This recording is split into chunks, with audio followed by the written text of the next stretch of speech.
Greetings as everyone is making their way in, I think. Can we see people? We can't see folks.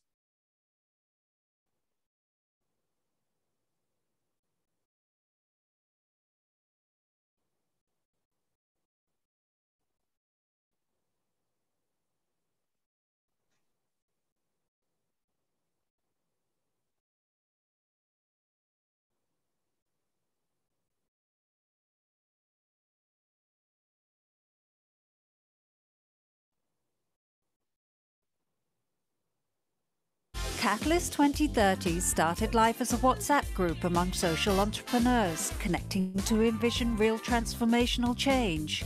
Launched at the World Economic Forum in January 2020, it's grown into a global movement accelerating change to ensure the SDGs are reached by 2030. Fueled by passion, our 550 members working in 175 countries have collectively put in an amazing 50,000 volunteer hours, touching the lives of 2 billion people. And we're driven by values, to which we hold ourselves accountable. 2020 was a busy year, co-creating 3 reports with partners and producing one of our own. Inviting high-level guests to participate in the Catalyzing Change campaign, hosting fireside chats and expert hours, which will be continuing in 2021. To celebrate our achievements, together we placed our supporters in the limelight with the first Catalyst 2030 Awards for Systemic Change. With the blessing of the Dalai Lama, we celebrated finalists and winners in the following categories: special recognition for our early supporters, individual philanthropists, donor organizations, philanthropic intermediaries, corporate organizations, bi- and multilateral organizations, and 4 regional winners in the category of national governments. And now on to Catalyzing Change Week 2021. During this social entrepreneur-led event, we bring together diverse stakeholders in over 100 sessions to showcase their systems change efforts and the best practices that can accelerate our work in pursuit of the SDGs.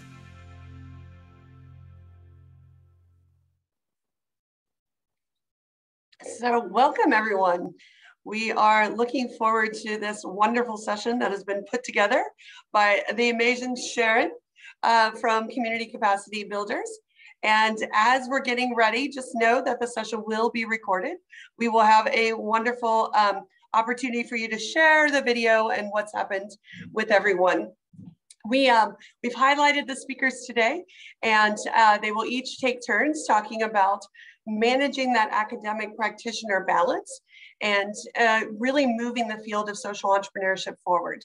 So we've been really thrilled with the group of folks that we've got together today for this session. And we've got folks from all over the world in different time zones that have joined us today. So we're thrilled to have you here. Before we get started, we just wanted to do a quick check-in with everyone to see how everyone's doing. So if I can give the thumbs up, is the day going well, or evening, or morning, or middle of the night, as you may be. So we've got some thumbs up. We do have a lot of things to cover in a short amount of time, so I'm going to leave it to our speakers to be the experts here and lead us along the way. What first, I do want to invite you to Catalyst 2030. This is a new group of folks who are working together to catalyze this change across the world. And we created this new, after we went through a huge theory of change revision of Catalyst, which is relatively new. One of the key areas that we saw the gaps was facilitating systems change learning and developing this ecosystem of learners. And through that, there's a group of folks that are working together to achieve that. We've got groups of academics, we've got practitioner, it's kind of it's the perfect academic scholar practitioner folks working together for this peer-to-peer learning, working in this space together, trying to facilitate the programs like Catalyzing Change Week so that we can accelerate and match make better with people in the field so that we can keep this acceleration going. The resources that we're sharing, you're gonna see more from us post-event, and we have a great database of resources in this space that we can share with everyone. And then lastly, the research side is we want to document our learning and share that learning. We have academics, obviously, so we want to share that learning in terms of our curriculum development so that we're offering stronger curriculum to our young people, and then ultimately influence not only practice of social entrepreneurs, but the education and larger scale policies around the world. So I'll go ahead and hand it off to my favorite scholar practitioner, Sharon, and she will take over for us. Thank you, Debbie. So yes, I have the pleasure of presenting today, evening my side of the world, as a scholar practitioner. So in the research pillar of Catalyst 2030, we often think about research to support researchers supporting practitioners, but I want to talk in this session about the opportunity to wear both hats at the same time, the scholar and the practitioner. And the aim of Catalyst 2030 is really about being able to achieve those sustainable development goals by 2030. And Mariana Mazzucato talks about the Sustainable Development Goals as grand challenges. And she also refers to them as being wicked problems. And I like that idea of them being referred to as wicked problems. Next, Debbie. Because by referring them to wicked problems, you're really getting into the characteristic of what the problem is. And you can see by this slide here of a wicked problem that they consist of nodes, underpinning causal factors that are connected by a lot of positive and negative feedback loops. And that kind of gives you an idea about the need to take a systems approach to address this type of problem. Next, Debbie.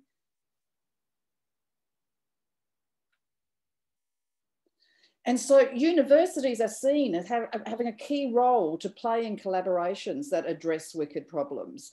But there is difficulties, there's barriers to universities being able to take up this role. And some of the identified barriers in the literature are a lack of entrepreneurial culture among academics. There's a gap between universities' research agendas and the needs for communities for research.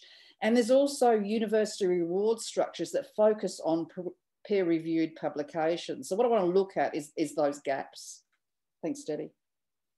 So with regards to addressing the lack of entrepreneurial cultures, universities, what I'm arguing is that universities could support the development of entrepreneurial scholar practitioners that contribute to addressing the sustainable development goals. And the idea of scholar practitioners is in the literature, and it's defined as individuals who've got a foot in both camps, in academia and also in practice. And they want to advance both. They want to advance the theory and they want to advance the practice. Thanks, Debbie. But there is, with regards to addressing this university research agenda, community needs for research gap, there is a gap. And this rigor relevance gap is prominent in entrepreneurship research. And it's in part due to the field of entrepreneurship research becoming institutionalized because it wanted to gain legitimacy in academia. And so it has marginalized to some extent external stakeholders. And when I've brought up this idea of a researcher practitioner wearing both hats, I've actually been told by some academics that you just can't do that. There's this claim that this gap is unbridgeable. Thanks, Debbie. But if we look at the different types of modes of knowledge production, you have got your theoretical university research to organise in a disciplinary structure, but you've also got mode 2 knowledge production, which is about knowledge application, about knowledge-based problem solving, and that's the area that I'm focusing on. Thanks, Debbie. And it's really quite well highlighted in this 2x2 matrix with regards to being able to focus on the rigor and on the relevance at the same time. And if we just focus on the relevance in communities and we don't think about our methodology and don't publish in peer-reviewed journals, then we are missing out on having rigorous research that we can underpin our work, and we're actually standing on the shoulders of giants that have come before us, that have done this work, and we don't want to reinvent the wheel. We need to be part of communities that are looking at these problems. Thanks, Debbie. So two scholar practitioner roles that I'm quite passionate about is scholar system social entrepreneurs and scholar system stewards. Thanks, Debbie. Really excited about this network that's been established, the Aspect Network, which is a network to raise the profile and significance of commercialising social science research. So the idea of commercialising social science research through social enterprise. Predominantly, we've focused on the commercialisation of STEM research, but this support of university researchers in the social sciences to actually turn their research into products that can actually be used to address problems in the real world. Thanks, Debbie. For myself, for my PhD, I actually commercialised the model that came out of my PhD, and this is the model, and it's a model for creating systems change in communities that embeds into government systems. Thanks, Debbie. And if we go to the next slide, this is the software that my co-founder Emily Humphreys and I developed from that model, which transitions community systems that are addressing wicked problems. Thanks, Debbie. And it also shows the underpinning structures of the networks. So this idea of a scholar system social entrepreneur is something that we could be supporting within universities. Thanks, Debbie. The other role, the scholar system stewards, we're seeing this with universities supporting different types of innovation labs and also supporting collective impact projects. And this is one from Australia, from Edith Cowan University. They support a systemic innovation lab. So they formed the core team for this with different community stakeholders, and they're progressing this collective of players that are addressing food insecurity in this community. Thanks, Debbie. Another one that we're working with is the University of Kansas that have taken a collective impact approach. And the university, this particular Centre for Public Partnerships and Research, they're actually the backbone organisation for this collective impact. So they are systems, they are taking this role of system stewards in their communities. Thanks, Debbie. With regards to the final barrier of universities focusing on peer-reviewed publication, I don't see that as a barrier. For scholars, social entrepreneurs, they're documenting their learning. They're learning how to make, where to pivot and where to make changes in what they're actually delivering. That's going to give the greatest impact to communities. And the same with scholar system stewards. They're producing peer-reviewed publications that are of benefit to the collaborations for these place-based collaborations. Thanks, Debbie.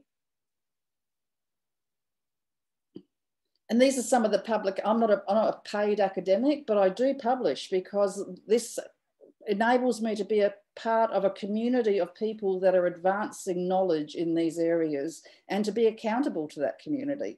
So I publish even though I'm not employed by a university. Thanks, Debbie.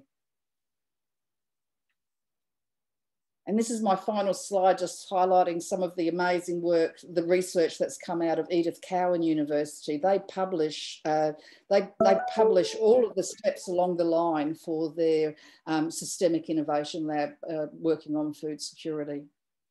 Thank you. That's me.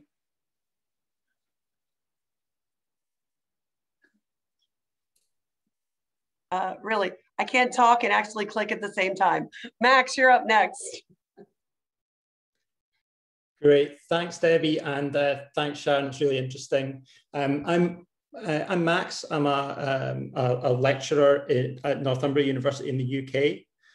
So I'm going to talk a little bit about my, my kind of academic positioning as a scholar practitioner, much more towards the scholar side than the practitioner side on the spectrum compared with Sharon. Similarly, having been part of partnerships which bridge the theory-practice divide, so I'm going to bring some of the learning that I think we've had along that way. So on this slide, this is one of my kind of favourite quotes that I've come across in the academic world. This is from a guy called Christopher Pollitt, who's one of the the top public administration academics of the 20th, 21st centuries, who died recently.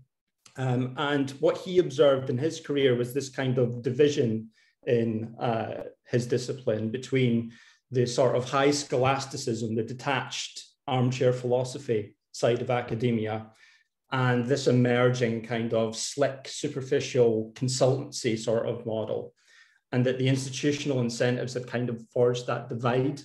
And he said, really what we've lost is this sort of middle ground where we do what he said, this high quality critical analysis of the big things which are happening now, and I think crucially, which will happen in the future. So thanks, Debbie.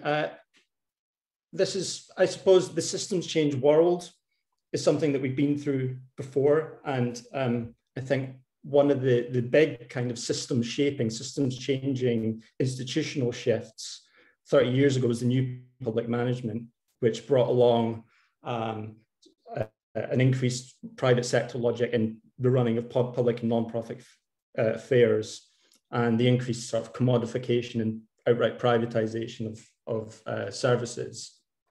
So in terms of like a big system shaping movement, we've kind of been here before.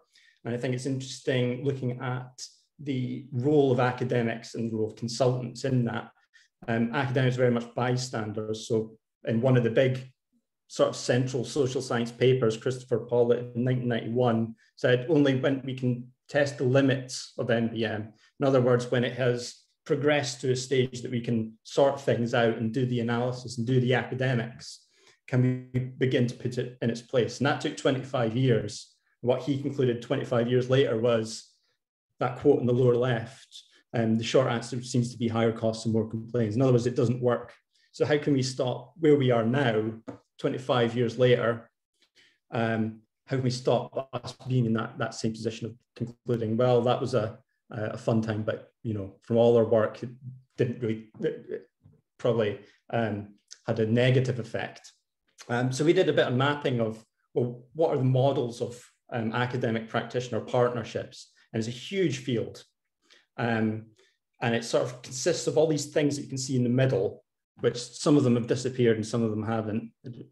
Something weird with the slide, but there's a lot of options when it comes to doing that. We kind of thought that there's so much overlap between these sort of boundary crossing research roles and the participative side of academic practitioner collaboration, and then you can sort of embed researchers in practice. There's so many different types that really you're looking at a very loosely linked field. We call it an action-oriented field. So we're doing some work now kind of mapping out what the possibilities are, but it's a really fertile ground, I think, for doing and conducting research, which is right at the coalface of what the big problems are and where things are going. So thanks, Debbie. Next slide. It's okay, thanks.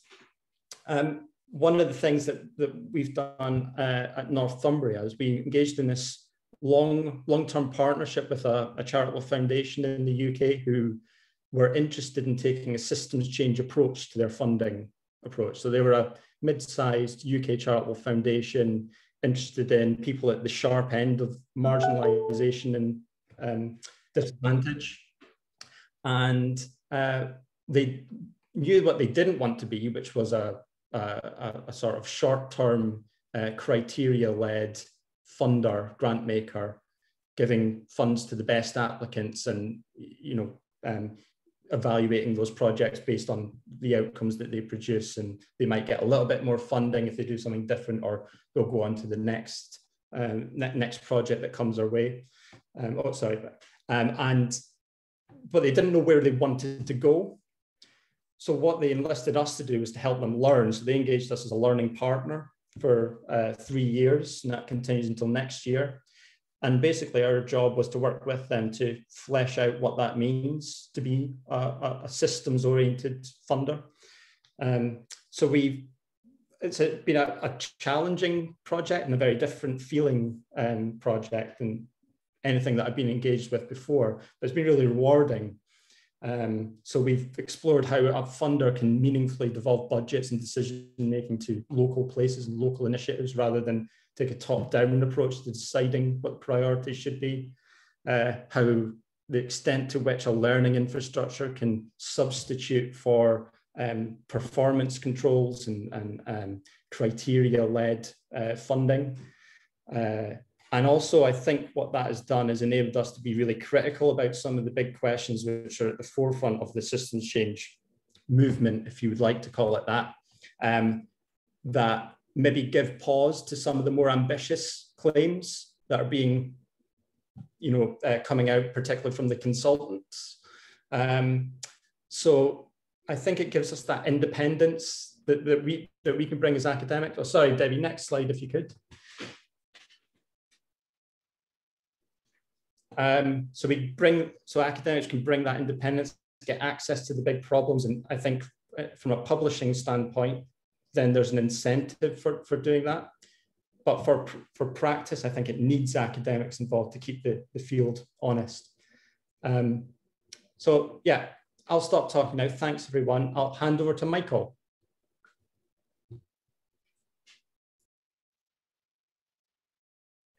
Thanks very much for that, Max. Good morning, everyone. I'm going to talk, well, I'm here today to talk about Social Enterprise Journal, but I wear many hats, and I'm not normally that. I think it seemed to be squashed there. I seem to be crushed a wee bit, my photo. I don't look like that in real life. I look like this.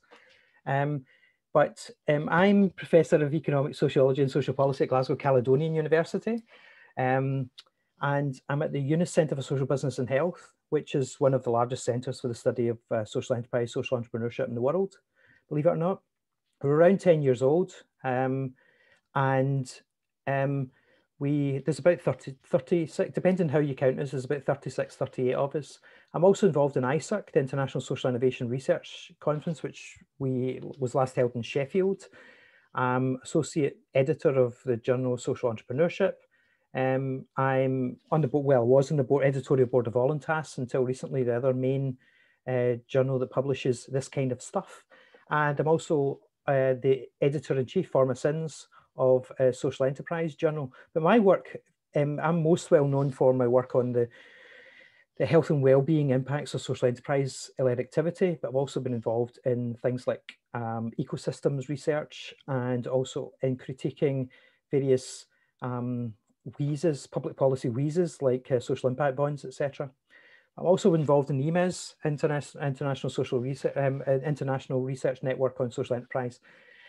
Now, I'm here today, though, to talk about the Social Enterprise Journal. So this is a list of a whole bunch of things that we say we publish on social enterprise. We actually publish anything that's related to social enterprise, as long as it's about social enterprise, though. However, that doesn't stop us from probably about a third of the papers being random submissions about enterprises in general, or about stuff which isn't about social enterprises. You'll be amazed how much stuff gets sent to us that isn't actually about social enterprises.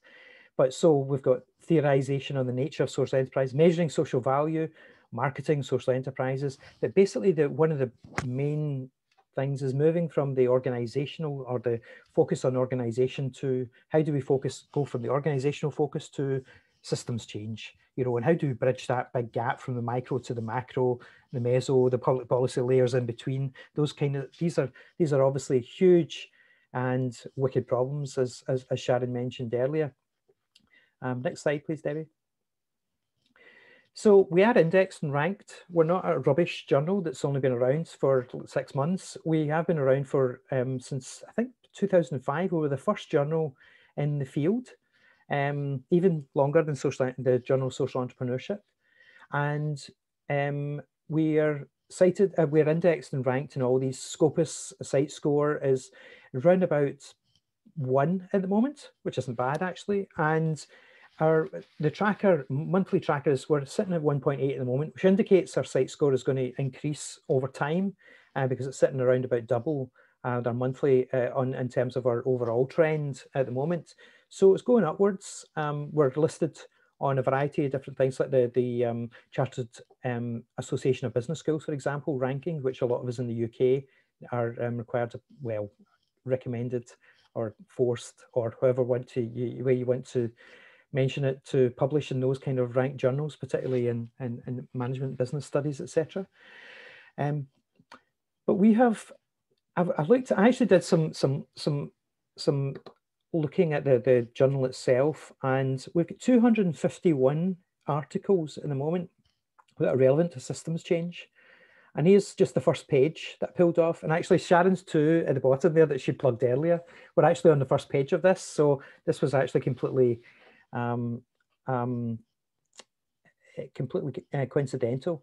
But we've got Yanto Chandra's there, Chantal Herview, Catherine McGowan there, Dennis Young's got a nice paper there, and of course Sharon's too. But that's really just the first page, and it's like 251 pages on the relevance of social enterprise or social entrepreneurship to systems change. So there's loads of them. Okay, next slide, please, Debbie. Now, we do quite a number of special issues, and there's actually, in fact, I think Max, you're doing one at the moment on systems. Sharon, are you involved in that as well? Yeah. And it's interesting because Debbie's actually on the editorial board of Social Enterprise Journal as well. Sharon and Max, certainly Sharon is published in Social Enterprise Journal. And of course, Hazel works for Emerald, which publishes Social Enterprise Journal. So it's a very nice and tidy panel we have here. But we have presently got an open call for papers, and this is actually related to the Social Enterprise World Forum, particularly the Academic Symposium, which is happening later in the year. So we've got a special issue on collaborative approaches to advancing the sustainable development goals through social enterprise, and lots of really cool people from Canada involved in this, and really great researchers, including one PhD student, Mike, there at the bottom there. And by the way, it's nice to see students both present and past on this call today.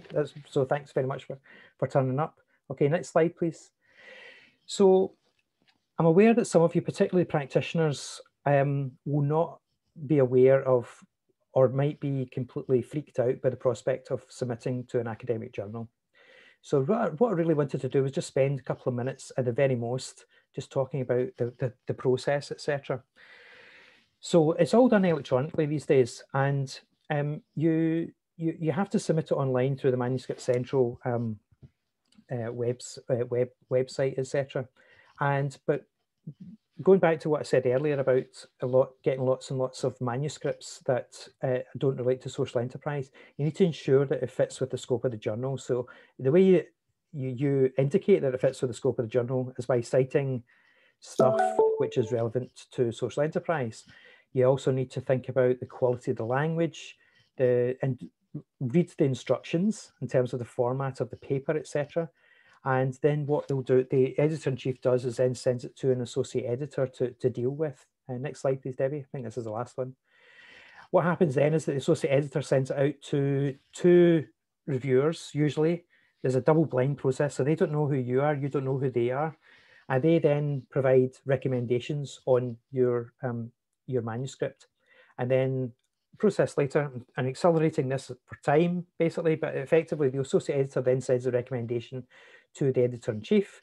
You then have an opportunity to then respond to the reviewer's comments, etc., with usually, or be told thanks but no thanks, and then the process goes back and forth in an iterative process until it gets accepted or not, as the case may be. So I think that's me, Debbie. I think there's a wee line there. I think that's me, Debbie. I think is that the last slide? Yeah. Okay, if you get any questions at all, then please drop me an email. I can answer questions on lots of different things, so not just about social enterprise journals. So if you get any comments, and please put them in the chat or whatever. But I'm going to hand over to Hazel. Thank you. Oh, wrong way. There we go. Hello, everybody. I'll just start by saying, please forgive any noise that you hear in the background, but I think the house next door has just started doing some DIY. And the perils of working from home. So my name is Hazel Goods, and I'm a journals commissioning lead with Emerald Publishing. So we're based in the UK. We've been working to try to engage closely with policymakers. So I'm just going to talk about that here. Go to the next slide, please, Debbie. Thank you. So Emerald's vision is for real impact. It's at the centre of everything we do. So we want the research that we publish to actually make a difference in the real world. And we're also really focused on the Sustainable Development Goals as a result. Sorry if you can hear that drilling. And what we've done is we have divided the Sustainable Development Goals up into 4 separate areas. So we have healthier lives, a fairer society, responsible management, and quality education for all. And each one of those areas encompasses some of the Sustainable Development Goals. And then we're breaking them down further as well. So throughout the year, as part of our fairer society focus, for example, we've been looking at different aspects of that. So recently we were looking at the pandemic and women and how it's affected women and how it's affected them as caregivers, but also in their careers and the amount of research which has or hasn't been published by women during the pandemic. So we're really focused on the goals, and we were also the very first publisher to sign up to the Declaration on Research Assessment, otherwise known as DORA. So that talks about new ways of evaluating research and measuring impact. The next slide, please, Debbie. So we want to bridge the gap between research and practice, and we know that there's lots of fabulous research which has been published in our journals, and it's been read by academics and cited by academics, and that's brilliant. But we also need to make sure that that research reaches a wider audience so that it can be used to actually make a difference in the real world. So rather than just being cited, it can be used by policymakers or practitioners on the ground to change something. So we really wanted to work more closely with policymakers to engage with them and bring our research to them. So one of the things that we did was we started working really closely with the Parliamentary Office of Science and Technology, otherwise known as POST, which is based in the UK government at Westminster. And through them, we met lots of policymakers and we found out exactly what policymakers were looking for from researchers, what kind of research they wanted to access and what the barriers were for that. And we also talked as well with researchers across our own network. So Emerald is a global publisher. We've got offices all across the world. So we have access to a lot of different researchers and schools across the world. And we talked to a lot of people who are now working in academia, but have previously worked in government policy. And we found out from them, you know, what's it like working on both sides of research and practice, and what do policymakers need from us? And the upshot of our research was that we decided to publish policy briefs as a form of content aimed at policymakers. So we wanted to bring that research that is being published in journals like Michael's journal and almost sort of translate it for a different audience so that it can be used to make a difference. So next slide, please. Thank you. So here is an example of our most recent policy brief, which is by Linda Hantrays, who's from LSE and Loughborough University. And this is about the first 2 waves of COVID-19 across Europe and the policy learning from those waves. So Linda looks at exactly what happened in the first 2 waves, and she makes recommendations to policymakers based on the 3rd wave. So this was published in January. So policy briefs for us are quite different to research papers. They need to be aimed directly at the policymaker audience. They are always published open access. That's because policymakers don't have access necessarily to subscription journals through university libraries the way that academics would do.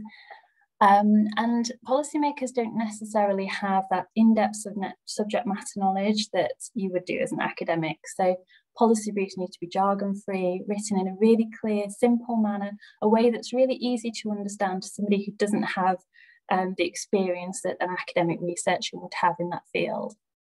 And they also need to focus on results rather than methodology. So policymakers really want to see those headline statistics, the statistics that they can sort of take and communicate, use to communicate that research to their communities in a really easy way. And we also learned that policymakers do not have very much time. They've got lots and lots of documentation to read. They're very, very busy. So policy briefs really need to be concise. It's very important that they are. And we are asking that our policy briefs are up to 1,500 words, including references, which I think is quite challenging, but that's what we're asking for. And we ask that policy briefs always make a policy recommendation. So they really need to make a clear call to action for the policymaker. And we're publishing our policy briefs on our Emerald Open Research platform. So we publish quite a lot of content on this platform. It's relatively new. It was set up to try and bring open access research to a wider audience. So we publish research articles on there and data sets, any form of documentation. It's very author-led, so if you wanted to upload something, you can do. If you wanted to upload the slides from a conference, for example, or even posters and things like that, anything can be uploaded onto there. So what we try and do is publish that research really quickly, and it's all very transparent. So our articles on there publish first, and then there is a transparent peer review process, which is completely open. So all of our policy briefs being published on this platform, they are all open access with the most open license, so they can be shared as widely as possible by anybody in the world. There is no charge to publish them and no charge to read them. And they don't have any form of peer review attached to them, because that, you know, is something that policy briefs share globally. But we do have a comment section, so people can leave comments on the policy briefs.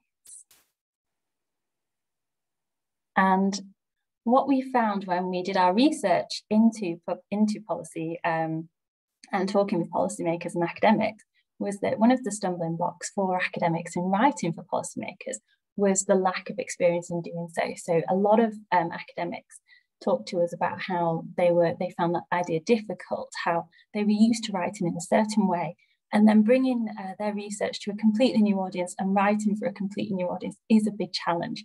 So we have produced guidelines on that. We're trying to help academics to understand how to write for policymakers. So in our publishing process, we are encouraging people to read our guidelines, which also talk about how to structure a policy brief. So it's really easy then for somebody who's never written a policy brief before to start writing one. And then we're asking if you can complete a proposal form as well. So our proposal form is really simple, quite short. It asks questions about the policy brief, what the recommendations to the policymaker would be, and then that's returned to your commissioning editor. So at Emerald, we have commissioning editors for each subject area. So mine is public policy and economics and tourism and hospitality. But I have colleagues who work in different areas. I've actually included my email address at the end of the presentation. So if you don't know who your commission editor is, but you're interested in writing for us, do get in touch with me and I'll put you in touch with the right person. And then upon approval of the proposal form, we would ask you to write your policy brief, and then we publish it really quickly. So we're looking at the moment at about 4 weeks, which includes the individual design of the policy brief. Good, we go. Thank you. So thank you very much for listening. Thank you also to Sharon for inviting me to speak with you today. I'd be really happy to answer any questions that you might have about policy. Great. So we left lots of time for questions. So we wanted to open it up to all the attendees. So feel free to ask any burning questions that you have of our panelists.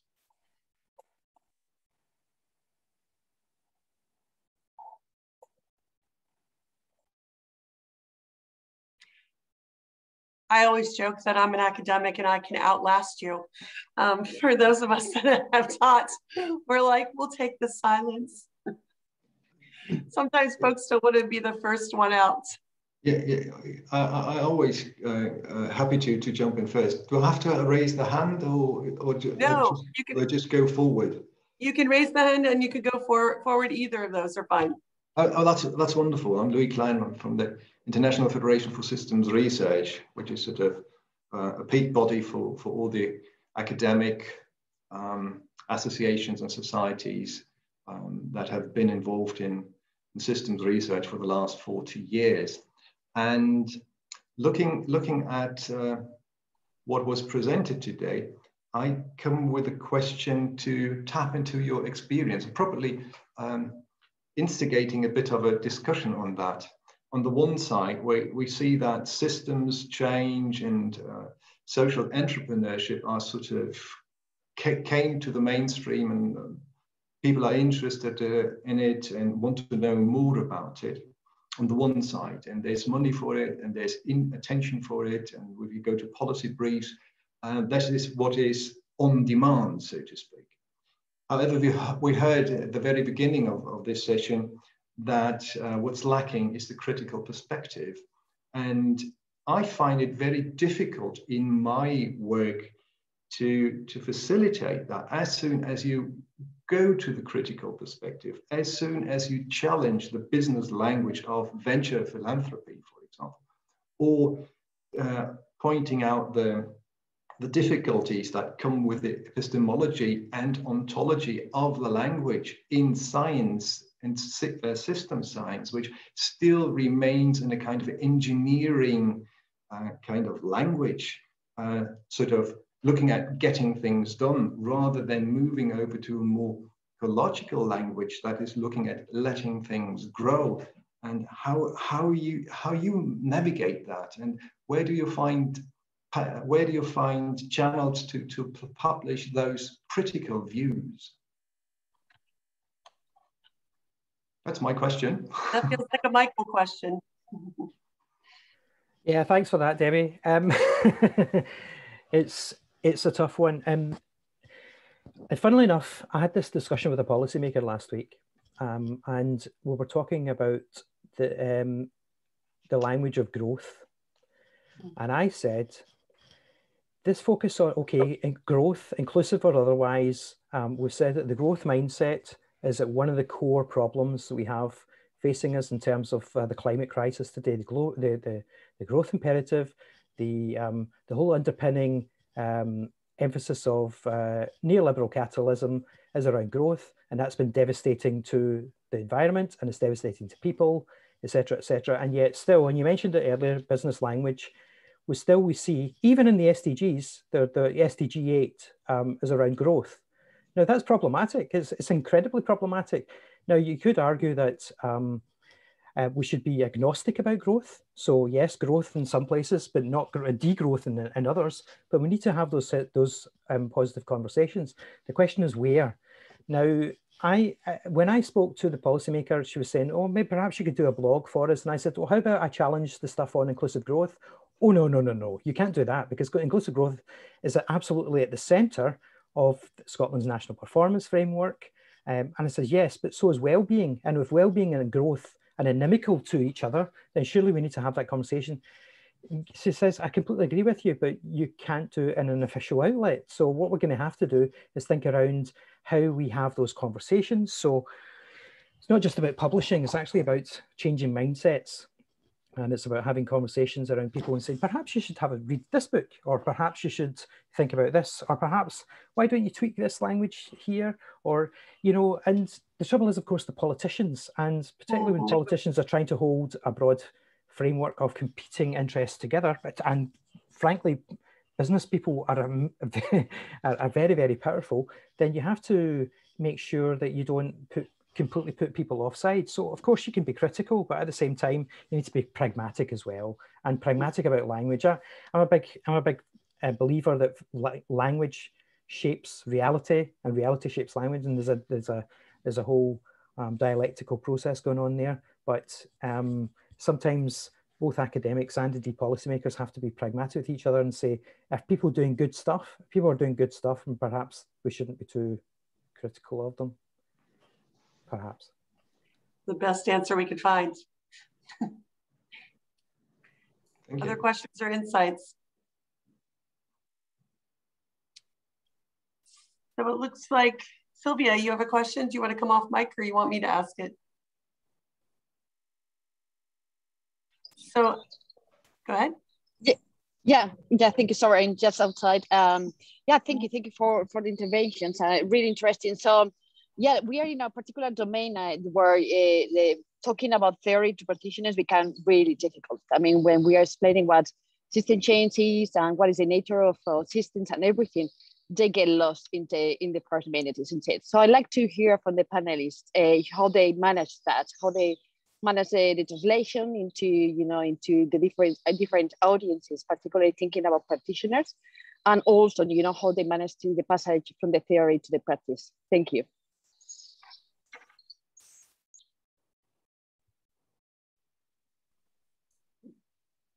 Do you want to go first, Max, or shall I go first? Well, maybe I can just talk very briefly. So we're writing a book with some of the team that I work with. And it's aimed sort of squarely at the informed practitioner sort of market and audience. And that's the kind of question that we face, and that how do we translate a lot of the stuff that we've talked about in a theoretical sense? How do we translate that into a digestible format? And the answer that we came to pretty squarely was through stories. And the idea that you can describe what you want to be understood through drawing on real stories. And if you can't do that, maybe there's a problem with what your concepts are and what your theory is. So we've found that actually, if we're talking about complexity and how we respond to complex needs, you can easily do that by describing any number of people's interaction with services and the way that they are sort of failed by sort of standard operating procedures and results-based management. And you can sort of capture some of that in a way that is a lot more impactful and meaningful. And you almost don't really need to talk about complexity when you do that. So we've writing an introduction to that book. It's about complexity. It doesn't talk about it until much later on. So I think there's a humanity involved that is you can capture. And I think storytelling is a big thing, and a good way to do that. Good. Oh, I would, I guess my contribution is that we started off with software, as in software underpinned by complexity science for practitioners, which we went out, once we had the software, we were out trying to sell this software and got very glazed eyes from trying to explain that this was complexity science and we were measuring transitions. And we had to develop a quite intensive education program that actually went with this software. What we found though is as systems change and systems thinking and dealing with complex problems have been more acceptable, we haven't had to have so much of that education up front, and people just want to be able to measure transitions now. So it's been quite interesting in the last few years how this acceptance of system transitions has come into play, and people don't need so much of that evidence underpinning it to be able to come on board with taking that sort of approach. So I think there's more a peer learning happening from people being aware of systems approaches.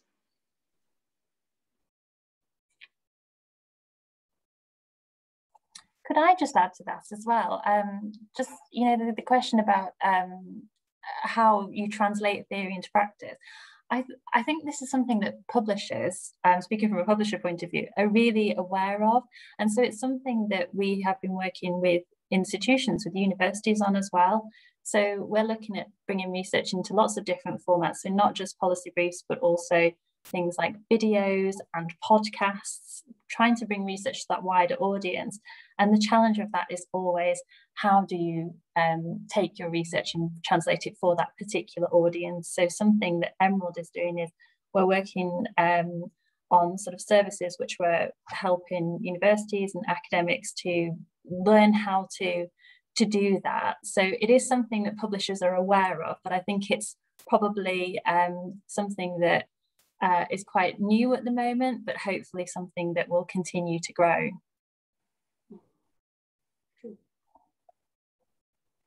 I want to jump in here for the younger scholars that are in the meeting. I'm fully aware 20 years ago that when I started this work, that I was completely petrified of the publishing world. And I can honestly say 20 years later, I'm still afraid of the publishing world. So can you give us some insights for the younger folks about how to feel that confidence and being able to get those papers out there, get that feedback so that you're not just waiting for the perfect paper?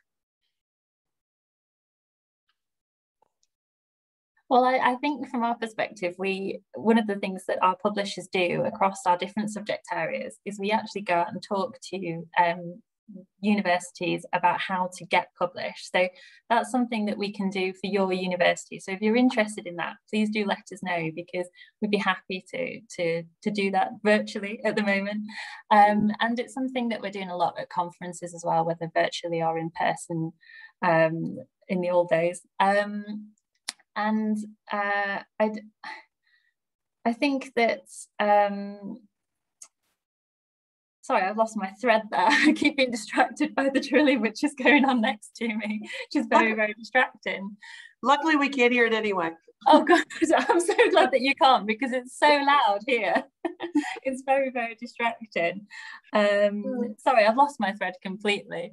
But no, I think it's something that we're always willing to help with. And we've got there's a lot of resources on our website as well with regards to that. But I would say, you know, if you are interested in writing for one of our journals or a book series and you find it a little bit daunting, I would encourage people to contact the series editor or the journal editor or even the publisher. You can find all of those details on the website, and, you know, just ask questions and don't be afraid to do that, because that's what we're here for. We're really happy to answer those questions. We get asked them a lot, so, you know, we're used to helping. So please do contact us. You know, if you do find it daunting, we'd be happy to help.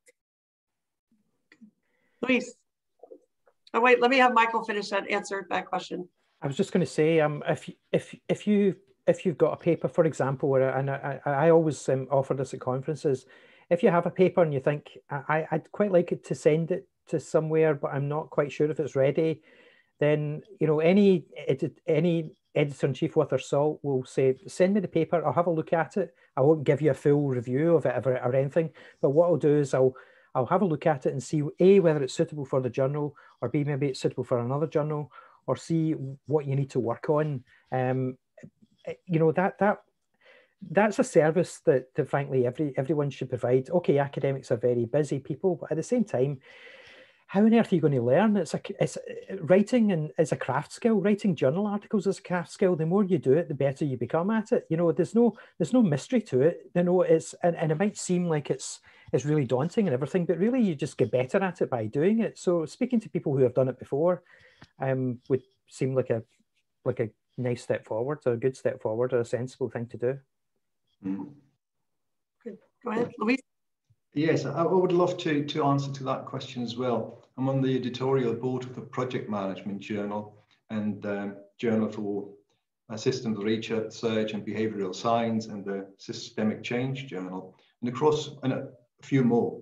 And there are two things across all those journals which I would love to invite young researchers to be aware of, is to really put emphasis in the literature review, and to avoid reinventing the wheel. We see that at the International Federation for Systems Research, that since system sciences, system thinking, and all the lot became more and more popular, we see a lot of papers reinventing what has been published 20, 30 years ago. And that makes it difficult. They're beautiful papers, but you have to reject them, because they say, oh wait, you did your research, you went there, you went out in the field, and it's all beautiful, but you when it comes to the methodology, when it comes to the scientific framework, there's something to build on, and please acknowledge that. So that's the first thing. So to avoid getting desk rejected at that point. And the other suggestion is an invitation to reach out, to become involved in the review of papers. A lot of journals invite even PhD candidates or people who are in the process of doing their PhD and postdocs to get involved in the review. And you learn a lot by reviewing papers and getting involved in that process. And I would even go so far to say this is the pulse of science. Not only the stuff that is published, but you learn a lot from the stuff that eventually is not published. And this is where where you get a feel for the field and you get a feel for science and academic publishing. Okay. Thank you. And in the aspect of time, we have time for one more question, and then I'm going to ask each of the presenters to kind of give us some encouragement and kind of next steps from here. So any other last questions? Burning desires? Okay.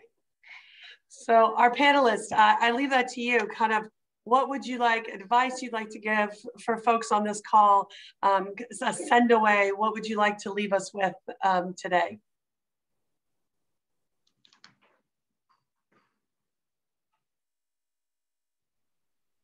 I'm happy to go first. All right, you go first then, Sharon. Okay, I'll go first. As a member of the working group that Debbie first showed the slides of at the beginning for the Systems Change Learning Working Group, I would just recommend to researchers who have an interest in systems change, and also, I guess, bridging that gap between research and practice, to actually reach out and think about joining Catalyst 2030.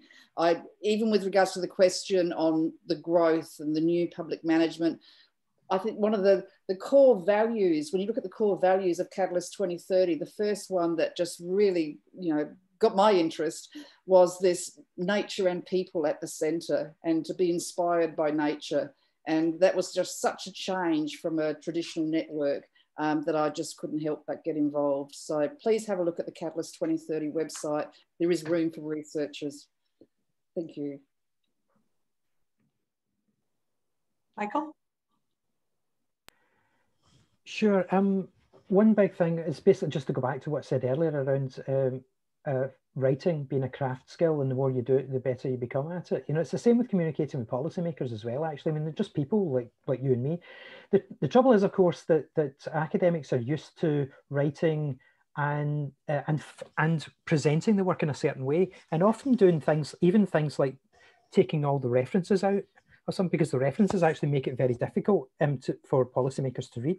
So if you take all them out and use a style like Vancouver style, with the wee numbers, that actually makes it eminently more readable to a lay audience, for example. So even doing things like that, and using try to make it easy for people. If you're a good researcher, you should be good at making complex ideas and readable or understandable for a lay audience. And the more you do of that, the better you become at it.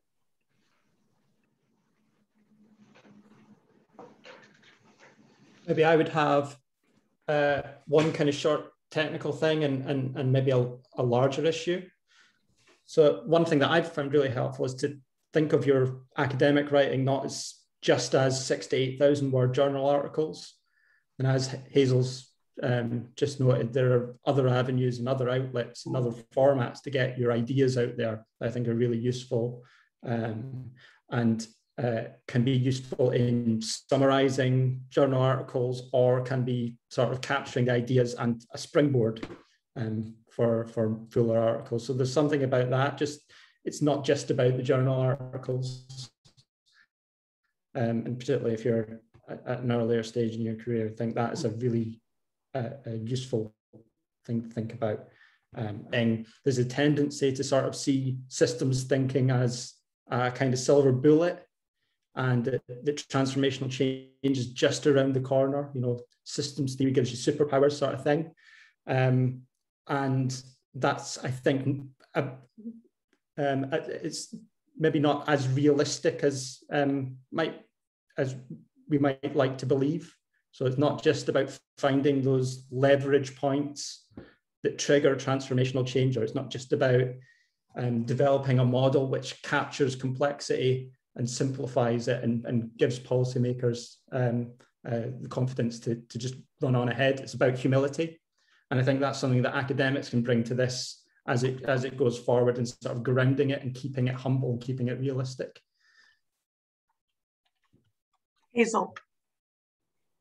I would encourage everyone to think about how their research could be useful to policymakers. So are there aspects of your research that might be helpful for policymakers, and then how can you bring your research to that policymaker audience? So something like writing a policy brief is quite an easy way to do that, but also trying to get involved with other groups and associations that try and bring researchers and policymakers together. So in the UK, the Parliamentary Office for Science and Technology, which I talked about in my presentation, is a really good place to start. And they hold virtual events regularly where they bring researchers into Westminster and talk to policymakers and to find out more about how policymakers work within Westminster and how the policy process works. So that can be a really good place to go as a starting point. But I would obviously encourage everybody to write policy briefs and to try and bring their research to a wider audience. Good, thank you. And then I will add with the Catalyst group, and Toma can share the link with you. We do have a list of all the journals in this space in social entrepreneurship, nonprofit management, policy, although I'm not sure our policy is that strong, so you guys might want to add to it. We do have networks like ANSENS, the African Network of Social Entrepreneurship Scholars, which Alex Baghetti is a part of that and had started that. There's also EMAS network. So we have also a listing of conferences and events from around the world that is available on our Zoho site. So once you become a member, you get access to all this information, but we'll get the links to you as well. And I put my email in there, debbie.brock, dbbi@gmail.com. So if you want to reach out to me with any of those questions, we'd be happy to share additional resources as well. So thank you to our panelists. And thank you for all our attendees. We appreciate you that you were able to join us today, and have a wonderful day, afternoon, or evening. Thank you, everyone. Thank you, panelists. Thanks, everyone. Thank you, Debbie. Thank you. Take care, everyone.